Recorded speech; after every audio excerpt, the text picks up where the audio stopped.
Hi guys! Welcome back to my channel. Ayan, natatawa talaga ako. Ayan, feel na, happy na ang ating Ate Jess natin sa Truth or Dare kanina.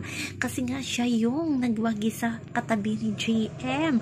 Ayan, feel na ng Ate Jess nyo yung kayakap at chick kay GM. Ayan, makikita nyo dyan marami ang natatawa pero hindi naman natin masisisi si Jess kung in love na ba talaga siya kay GM. Pero maraming nakalata na parang ayaw ni GM at pag si Piang na nga ang may kamasahe or kayakap, tumataas ang kilay ni GM, tinatago daw yung selos pero di natin alam kung ano nga bang totoo kay Nadia sa GM, kung totoo may feelings din itong si GM, pero maraming nalata na parang wala lang daw talaga kay GM, parang napipilitan lang at sumasakay lang sa tuksuhan sa loob ng bahay ni Kuya. Basta in love ang Ate Jess natin, feel niya na, kaya sana hindi niya na i-backstab si Piang kasi kanyang-kanya na itong si GM, saka feeling niya.